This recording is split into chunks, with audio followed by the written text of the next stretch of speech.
ये देख लीजिए, ये ड्रेस भी बहुत ही प्यारा है और इसका फैब्रिक और डिजाइन भी बहुत ही प्यारा है। जी मैंने आपसे बोला है कि मेरी बॉडी थोड़ी सी हैवी है, तो मुझे उस हिसाब से ड्रेस दिखाइए जो कि मेरे ऊपर अच्छी लगे, ना कि इस डमी के ऊपर। उसकी कमर और मेरी कमर में तो जमीन और आसमान का अंतर है। मैं कब से आपको ड्रेसेस दिखाए जा रही हूँ और आपके मुंह पर बस यही राग लगा हुआ है कि मैं यूं और मैं यूं। एक्सक्यूज मी, आपको अपने कस्टमर से बात करने की तमीज है भी या नहीं? ओ हेलो, मैं तुमसे ना तमीज से ही बात कर रही थी अभी तक, लेकिन जब तुम्हें कुछ लेना ही नहीं है, तुम बस यहाँ ये ऐलान करने को आई हो कि तुम मोटी हो, तो मैं क्या करूँ? देखो मुझे गुस्सा नहीं दिलाओ। गुस्सा तो तुमने मुझे दिला दिया है, एक ही बात को बोल बोल कर।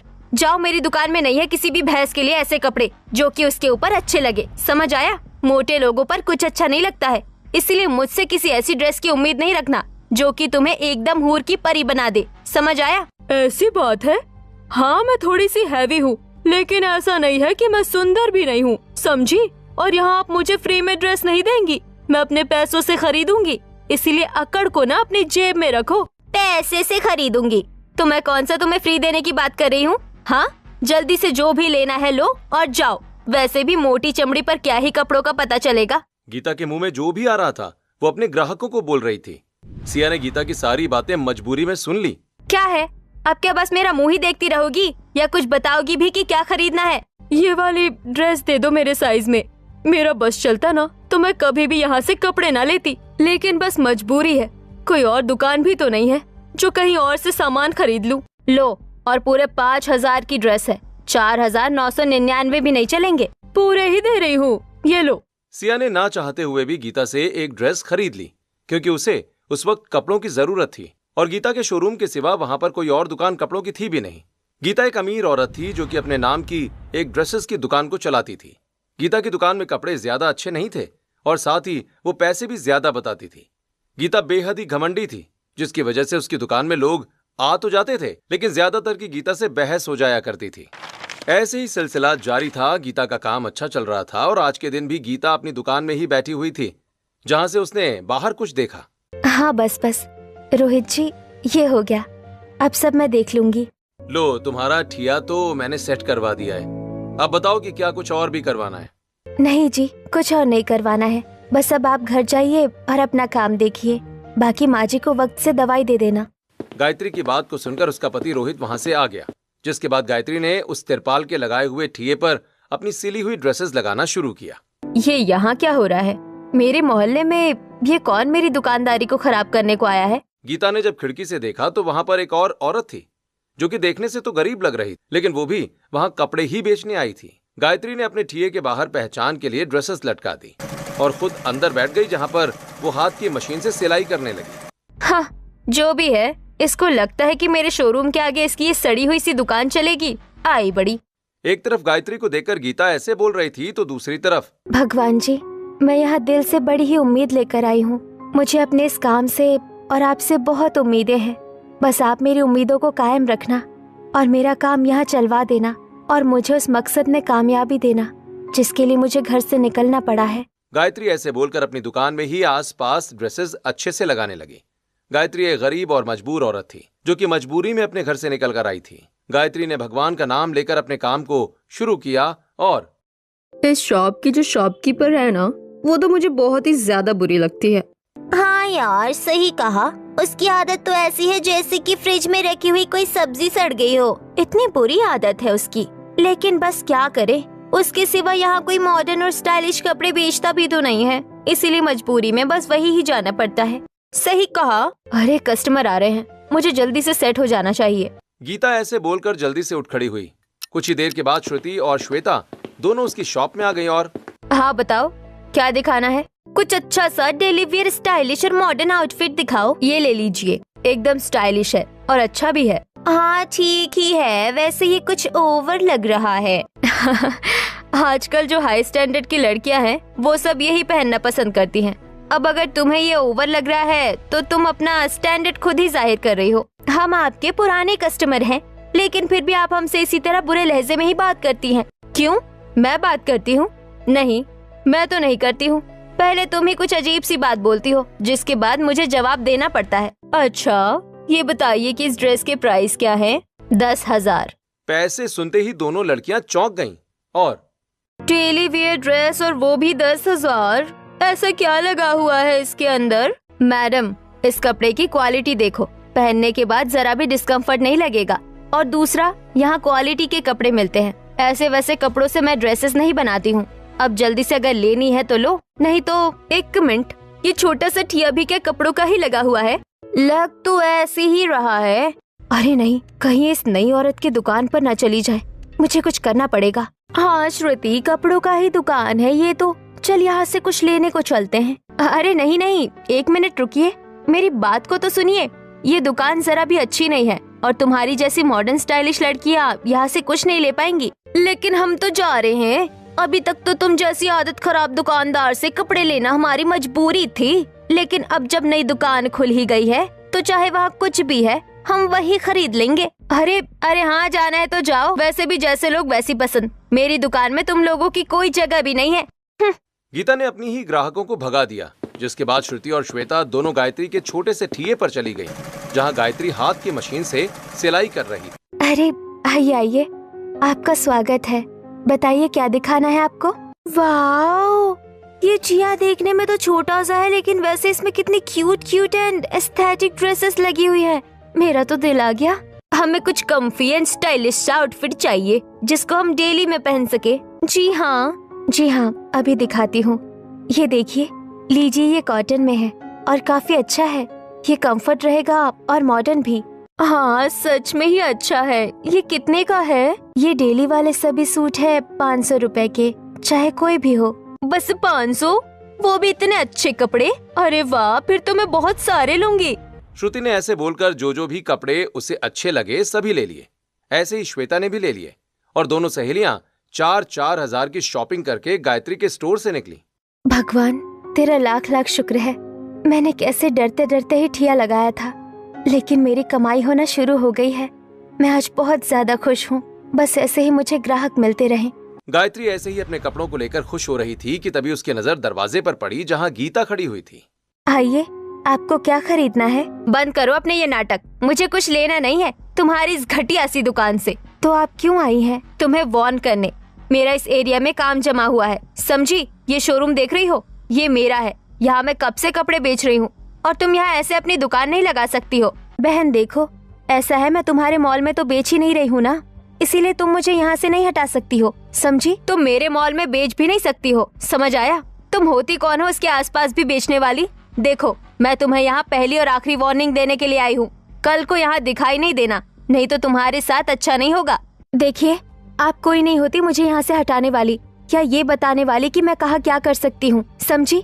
मैं इस देश में आजाद हूँ और अगर आपने कोई कानून अलग से लागू किया तो मैं पुलिस केस करने पर मजबूर हो जाऊंगी, समझ आया? तुम्हें तो खैर, मैं तो तुम्हारे भले के लिए ही बोल रही थी कि यहाँ से चली जाओ, लेकिन तुम्हें तो मेरी बात सुननी नहीं है, तो रह लो। वैसे यहाँ मेरा नाम है, मेरा काम गीता की दुकान यहाँ जमी हुई है और तुम चाह कर भी अपना काम यहाँ नहीं जमा सकती हो। गीता की बात को सुनकर गायत्री ने कोई जवाब नहीं दिया और गीता खुद ही चिढ़ती हुई फिर वहाँ से चली गई। ऐसे ही अगले दिन। अरे ये क्या, आज तो सुबह से मेरी दुकान में कोई आया ही नहीं है और इसकी दुकान के ग्राहक रुक नहीं रहे हैं। मुझे बहुत ज्यादा बुरा लग रहा है। गीता की खराब आदत को हर कोई जानता था, जिसकी वजह से उसकी दुकान में लोग आने से अब बच रहे थे और रास्ते में गायत्री की दुकान पर ही सभी लोग चले जाते। जी, मैं समझ गई। आपको बिल्कुल वैसी साड़ी चाहिए जो श्रद्धा कपूर ने पहनी थी। ठीक है, मैं बनाने की कोशिश करूंगी। अच्छे से बनाना, मुझे आपसे बड़ी उम्मीदें हैं। अगर मेरी साड़ी अच्छी नहीं बन पाई तो मैं फेयरवेल में अच्छी नहीं लगूंगी। तुम तो पहले ही कितनी सुंदर हो, तुम अच्छी ही लगोगी। देखो, मैंने कहा था ना कि अच्छी ही औरत है। देख कितने अच्छे से बात कर रही है। भरोसा रख, इनके बनाए हुए डिजाइन अच्छे ही हैं। तेरी साड़ी अच्छी ही बनेगी मेघा। ठीक है माँ, अगर आप कहते हो तो मुझे यकीन है कि मेरी साड़ी अच्छी बन ही जाएगी। मेघा और गंगा दोनों माँ बेटी थीं, जो आई तो थीं गीता की दुकान से साड़ी लेने को, लेकिन रास्ते में गायत्री की शॉप को देखकर वो वहीं रुक गईं और उन्होंने वहाँ पर साड़ी का ऑर्डर दे दिया। आप बहुत अच्छी है गायत्री जी, मुझे यकीन है आपकी दुकान चल जाएगी, क्योंकि एक तो आपका नेचर अच्छा है और दूसरा आपका काम भी और पैसे भी हमें पसंद आए। वैसे मैं ये पूछना चाह रही थी कि तुमने ये दुकान कब से खोली है? मैंने अभी 1 ही दिन पहले इसको खोला है। अब बस आपके ही जैसे लोगों का साथ चाहिए तो सब अच्छा हो जाएगा। हाँ, अगर आप अपना काम ईमानदारी से करेंगी तो सब अच्छा ही होगा। चलो मेघा बेटा, चलते हैं। गंगा मेघा को लेकर चली गई, जिसके बाद गायत्री भी सिलाई में ही लग गई। ऐसे ही आज के दिन सुबह से रात तक गायत्री की दुकान पर कई ग्राहक आए, जिससे गीता को काफी लॉस भी हुआ। जिसके बाद गायत्री शाम को अपना ठिया बंद करके घर आ गई। मैं घर आ गई माँ जी। मेरी बहू आ गई। अरे नहीं माँ जी, आप उठ क्यों रही हैं? आप मत उठिए ना, मैं आ गई हूँ। आप लेट जाइए और आराम कीजिए। आज का दिन कैसा रहा? आज का दिन अच्छा था माँ जी, बहुत अच्छा था। आपको पता है, आपकी दुआओं से मेरे पास आजकल से भी ज्यादा ग्राहक आए। हमारी बहू तुम्हारे लिए कितनी मेहनत कर रही है सुजाता। सच में भाभी ने हक अदा कर दिया है अपनी एक अच्छी बहू होने का। भाभी आप बहुत अच्छी है। हाँ भाभी अच्छी है। मुझे इस बात पर फक्र भी है कि मेरी पत्नी सभी को इतना मान देती है, लेकिन साथ ही अपनी बेबसी के ऊपर तरस भी आता है कि मैं अपनी माँ का इलाज भी नहीं करवा सकता हूँ। मेरी बीवी को निकल कर कमाना पड़ेगा। भैया आप भी ना ऐसी बातें नहीं किया कीजिए। अजीब, आप जितना कर रहे हैं ना उतना कम नहीं है। आप सभी का पेट भरवाते हैं। इस घर में चूल्हा आपकी ही वजह से जल रहा है। मैं तो बस माँ जी के ऑपरेशन के लिए निकल कर काम कर रही हूँ। अब एक ही आदमी सभी कुछ तो नहीं देख सकता है ना। हाँ रोहित, तू ऐसे ना किया कर। बहू और तू अलग अलग थोड़ी है। अगर बहू देख भी रही है तो वो भी तो तेरी पत्नी ही है ना। सभी रोहित को ऐसे ही समझाने लगे। रोहित गायत्री का पति था। गायत्री की सास सुजाता को एक जानलेवा बीमारी हो गई थी, जिसके इलाज के लिए उसका ऑपरेशन होना जरूरी था। लेकिन गायत्री के गरीब परिवार वाले ऑपरेशन वगैरह का खर्च नहीं उठा पाते, जिसकी वजह से गायत्री को बाहर निकलकर काम करना पड़ा। काम पर से आने के बाद उसने सभी के लिए खाना बनाया और फिर सभी को खिलाया भी। एक तरफ ये सब चलता रहा तो दूसरी तरफ ओहो डियर, अब कुछ बताओगी भी कि क्या हुआ है? माँ जी एक बड़ी दिक्कत है। मेरा तो सर दर्द कर रहा है। हम पिछले आधे घंटे से यही सुन रहे हैं कि बड़ी दिक्कत है और बड़ी दिक्कत है, लेकिन वो बड़ी दिक्कत है क्या आखिर? मेरी सेल कम होती जा रही है। मेरे शोरूम के बाहर एक 2 टके की औरत ने अपना ठिया लगा लिया है, जिसकी दुकान से कपड़े मेरे शोरूम के आगे बहुत ही धड़ल्ले से बिक रहे हैं। इसीलिए मैं टेंशन में हूँ। नहीं बहू, तुझे किसी की कामयाबी से ऐसे परेशान नहीं होना चाहिए। हमारे घर में किसी चीज की कमी थोड़ी है। अगर उसका काम अच्छा चल रहा है तो चलते रहने दे। तो आप चाहती है कि मैं उसे अपने शोरूम के आगे शोरूम बनाने दूं और मेरी बर्बाद होकर हैसियत ऐसी हो जाए जैसी कि वो अब है? नहीं बहू, तेरे घर में किसी भी चीज की कमी थोड़े है। तू तो ये काम शौकिया तौर पर करती है, तो बस ऐसे ही करती ही रहे। हाँ? अब कमाई चाहे जैसे भी हो। मैं तो जानती ही थी कि आप लोगों से मुझे यही सब जवाब मिलेंगे। मैं अपनी इस प्रॉब्लम का सॉल्यूशन खुद ही निकालूंगी बस। गीता गायत्री से बुरी तरह जल गई थी, जिसकी वजह से उसने अपने परिवार की बात को भी नहीं समझा। ऐसे ही 2-4 दिन और गुजरे और अब गायत्री की सेल बढ़ने पर थी और गीता की दिनों दिन कम होती जा रही थी। ऐसे ही सिलसिला जारी था और आज के दिन गीता की दुकान में उसकी ननद आई। गीता मुंह झुकाए हुए बैठी थी। भाभी क्या हुआ? क्या बात है? कौन है? अच्छा तुम हो, बोलो क्या हुआ? भाभी ऐसे नहीं बैठिए, मैं आपको यहाँ कुछ बताने को आई हूँ। नहीं, मुझे कुछ नहीं सुनना है। अभी मेरा दिमाग बहुत ही ज्यादा डिस्टर्ब है। आपके डिस्टर्ब दिमाग का ही हल है मेरे पास। एक तरीका बताऊंगी जिससे ग्राहक मैग्नेट की तरह यहाँ खींचते चले आएंगे। क्या? काव्या ने गीता को कुछ ऐसा बताया जिससे एकदम से गीता का मुरझाया हुआ चेहरा खिल उठा और दोनों ननद भाभी ने वैसा ही किया। काव्या अपने साथ एक बड़ा सा पोस्टर लाई थी जिस पर लिखा था 80% ऑफ और उन्होंने उसे शोरूम के बाहर लटका दिया। अब जब कस्टमर बाहर से ही इसको देखेंगे ना कि यहाँ कपड़े 80% ऑफ मिल रहे हैं, तो वो लोग खुद ही यहाँ खींचे चले आएंगे। हाँ, दिमाग तो तुमने अच्छा लगाया, लेकिन इससे मुझे ज्यादा मुनाफा नहीं होगा। कोई बात नहीं है, कभी कभी बिना बेनिफिट के भी काम करने पड़ जाते हैं। अभी बस काव्या और गीता ने वो पोस्टर बाहर लगाया ही था कि तभी भाभी ये वाली दुकान में देखते हैं, यहाँ कपड़े अच्छे लग रहे हैं। आपका स्वागत है। अरे नहीं, यहाँ नहीं, यहाँ इतने बड़े शोरूम पर देखो 80% ऑफ है। पहले यहाँ ट्राई करते हैं, कुछ अच्छा मिल ही जाएगा। हाँ भाभी, मैंने तो ये सब देखा ही नहीं। ठीक है, तो पहले यही ही चलते हैं। सोनाली की बात को सुनकर उसकी भाभी उसे गायत्री की दुकान में ले जाते गीता की दुकान में ही ले आई, जहाँ गीता अपने कस्टमर्स के पास जा रही थी, लेकिन उसे काव्या ने रोक दिया। जी आपको क्या चाहिए? मेरी ना कॉलेज की फेयरवेल पार्टी है, तो उसके लिए मुझे कोई अच्छा सा आउटफिट दिखाओ। वैसे तो मेरी ननद लाखों में एक है, लेकिन कॉलेज में ये करोड़ों में एक दिखनी चाहिए। अच्छा, वैसे करोड़ों में एक दिखने के लिए तो करोड़ों स्टूडेंट्स वाला कॉलेज भी चाहिए ना। भाभी आप चुप रहिए। करोड़ों में क्या, ये तो अरबों में एक लगेंगी। वैसे आपकी ननद की शक्ल न थोड़ी सी आलिया भट्ट से मिलती है, तो आप ये आलिया भट्ट वाला लहंगा ही देख लीजिए। क्या सच में मेरी शक्ल आलिया भट्ट की तरह है? क्या बात है भाभी, मैं यही लहंगा लूंगी। यस, बात बन गई। बिल्कुल सही फैसला लिया आपने। अगर अब आलिया भट्ट की ही डुप्लीकेट लड़की उसके जैसा लहंगा नहीं लेगी तो कौन लेगा? काव्या ने मस्का लगाकर सोनाली और सावित्री को 30,000 का लहंगा बेच दिया, जिसके बाद वाह काव्या, ये लहंगा तो मेरी दुकान में 3 महीने से ऐसे ही पड़ा हुआ है और तुमने आते ही इसको ही निकाल दिया। भाभी, इसको कहते हैं कला। बस थोड़े से मीठे बोल बोलो और लोग खुद ही तुम्हारी बातों में आ जाते हैं। काव्या की तरकीब काम कर गई थी। उस दिन सारा दिन बस गीता की ही दुकान में ग्राहक आए और गीता ने खूब उन्हें मस्का लगाकर सामान बेच डाला। लेकिन अब बेचारी गायत्री की चिंता बढ़ चुकी थी। मैं क्या करूं? आज तो मेरी दुकान में कोई भी नहीं आया है। बाहर ही इतने बड़े मॉल के जब पोस्टर लग जाएगा 80% ऑफ का, तो इस गरीब की दुकान को कौन ही देखेगा? गायत्री ऐसे ही चिंता में आ गई और आज के दिन उसकी एक भी कत्तर नहीं बिकी। ऐसे ही 1-2 दिन और गुजर गए, जिसके बाद गायत्री की चिंता अब उसके चेहरे पर भी दिखने लगी, क्योंकि उसकी दुकान में अब कोई भी आने को तैयार नहीं था। ऐसे ही आज की शाम वो अपने घर में उदास थी कि तभी भाभी, क्या बात है? मुझे बताओ। पूनम, कुछ नहीं, तुम चिंता नहीं करो। कोई तो बात है, वरना काम पर आते हुए आपका चेहरा खिला हुआ रहता था, लेकिन 2-4 दिन से आप बहुत ही सूख रही हैं। क्यों?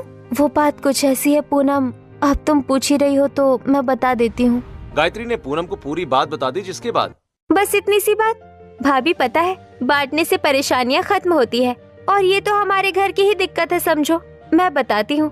अगर उसने आपके साथ खेल खेला है अपने कपड़ों को सस्ता करके, तो आप भी बेचने के लिए इन दुकानदारों की तरह ही दिमाग चलाओ। वो कैसे? आप कल मेरे साथ बाजार चलना, हम अपने कपड़ों को ऐसे ही और भी सस्ता बेचेंगे। पहले हम कोई अच्छा और सस्ता सा कपड़ा लाएंगे, जिसको सिलकर आप और भी सस्ता बेचना। फिर देखना लोग कैसे वापस हमारी तरफ कोई आएंगे। ठीक है पूनम, तुमसे बात करके तो ऐसा लगा कि जैसे सच में ही मेरी परेशानी का हल निकल आया है। ठीक है, हम कल ही चलते हैं। गायत्री और पूनम दोनों ही अगली सुबह मार्केट जाने का मन बनाए हुए थीं। जैसे ही अगली सुबह आई तो पूनम और गायत्री दोनों बाजार में कपड़ा लेने को आ गईं।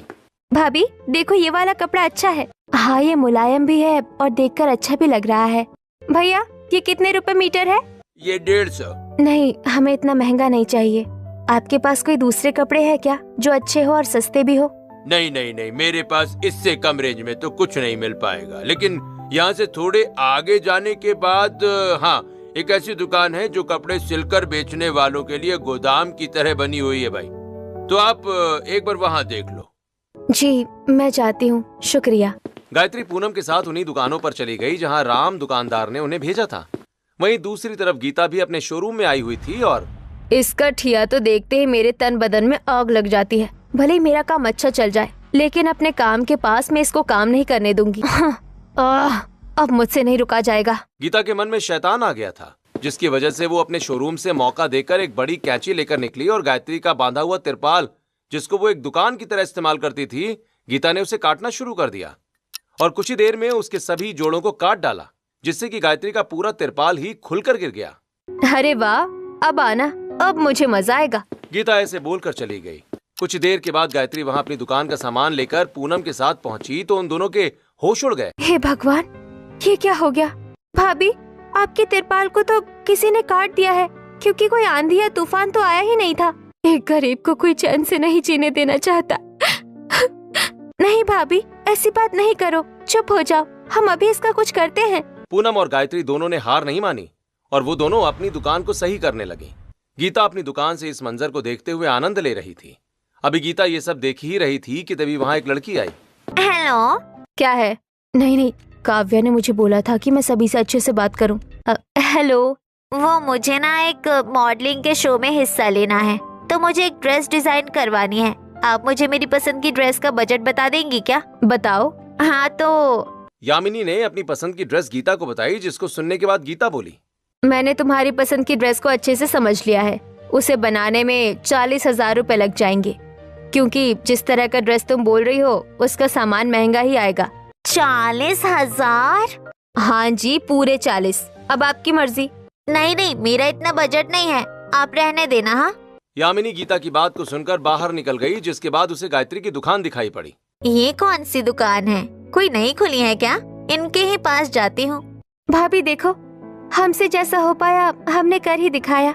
हाँ ना, फिलहाल के लिए तो ठीक ही है। हेलो, क्या यहाँ कपड़े सिले जाते हैं? जी जी हाँ, आइए आइए। जी, मुझे एक ड्रेस बनवाना है। क्या है ना, मुझे एक कॉन्टेस्ट में हिस्सा लेना है, तो उसके लिए मुझे उसके हिसाब से एक परफेक्ट ड्रेस चाहिए। तो क्या आप बना देंगी? एक बार बताइए तो सही कि आपको बनवाना क्या है। यामिनी ने पूरी बात गायत्री को बताई, जिसके बाद यामिनी, आपने जैसी ड्रेस कही कि उसमें फ्लावर्स हो और थोड़ी चमक भी हो, मैं वो समझ गई हूँ। आपकी ड्रेस को मैं बना दूंगी, लेकिन उसमें 5,000 रुपए लग जाएंगे। क्या कहा? बस 5,000? ठीक है, आप बना देना। फिर मैं उसे लेने कब आ जाऊँ? आप ले जाना 2 दिन के बाद। गायत्री की बात को सुनकर यामिनी खुश हो गई, जिसके बाद वो वहाँ से चली गई। देखा भाभी, आपको ऑर्डर आया है। अगर हम हार मान लेते, जो हमारे साथ हुआ, उसको देखते हुए तो ये मौका हमें कभी नहीं मिल पाता। सही कहा। अब इन पैसों में से जो बचेंगे वो अपनी माँ जी के लिए जोड़ने को रख दूंगी। गायत्री ऐसे ही सोचने लगी और उसने यामिनी की बताई हुई ड्रेस पर काम करना शुरू कर दिया। अब गायत्री ने भी अपने दाम घटा दिए थे, जिसकी वजह से अब उसकी दुकान में भी ग्राहक आने लगे थे और गीता उससे जल रही थी। ऐसे ही 2 दिन बीत गए और 2 दिनों के बाद यामिनी अपनी बताई हुई ड्रेस लेने पहुंची। वाह, ड्रेस तो बिल्कुल वैसी ही बनी जैसी मुझे चाहिए थी। सच में आज मेरा कॉन्टेस्ट है, लग रहा है कि मैं ही जीतूंगी। यामिनी की बात को सुनकर गायत्री मुस्कुरा दी, जिसके बाद यामिनी गायत्री को पेमेंट करके चली गई और गायत्री रोज की ही तरह अपने काम में लग गई। बस वहाँ कॉन्टेस्ट में सभी को मेरी हाथ की बनाई हुई ड्रेस पसंद आ जाए और वो लड़की जीत जाए। जी आइए आइए, क्या दिखाना है आपको? गायत्री की दुकान में ग्राहक आ गई थी, जिसकी वजह से वो उसमें लग गई और दूसरी तरफ यामिनी कॉन्टेस्ट जीत गई थी। अगले दिन यामिनी गायत्री की दुकान में मिठाई लेकर आई। आपका शुक्रिया, आपकी वजह से मैं कॉन्टेस्ट जीत पाई। आपने सच्ची में बहुत ही अच्छी ड्रेस बनाई थी। सभी पूछ रहे थे कि ये मैंने कहाँ से ली है। चलो, तुम्हें पसंद आई तो बस अब और क्या ही चाहिए। अब मैं आपको एक ड्रेस और बताकर जाऊंगी और आपको उसे भी बनाना है। यामिनी के दिमाग में जो भी था उसने वो गायत्री को बता दिया, जिसके बाद ये ड्रेस मुझे 4 दिन के बाद पहनना है, तो आप ये मुझे 3 दिन के बाद दे देना। और हाँ, दूसरा 4 दिन के बाद आप भी मेरा शो देखने आना, मुझे अच्छा लगेगा। इस बार का कॉन्टेस्ट बड़ा होने वाला था। यामिनी ने अपने साथ गायत्री को भी बुला लिया। देखते ही देखते 4 दिन बीत गए और गायत्री यामिनी के कॉन्टेस्ट को देखने चली गई। वहां काफी बड़े बड़े डिजाइनर भी आए हुए थे और गीता भी आज वहीं थी। धीरे धीरे शो शुरू हुआ और एक के बाद एक मॉडल्स आईं। सभी ने कितनी अच्छी अच्छी ड्रेसेस पहनी हुई है। पता नहीं मेरी बनाई हुई ड्रेस कैसी लगेगी। गायत्री ने ऐसे बोला ही था कि तभी यामिनी स्टेज पर आई, जिसको देखकर सभी दंग रह गए और फिर सभी ने तालियां बजाना शुरू कर दिया। ये यहाँ क्या हो रहा है? अरे वाह, ये तो उसी दिन की तरह हो रहा है। मतलब मैं कॉन्टेस्ट जीत गई।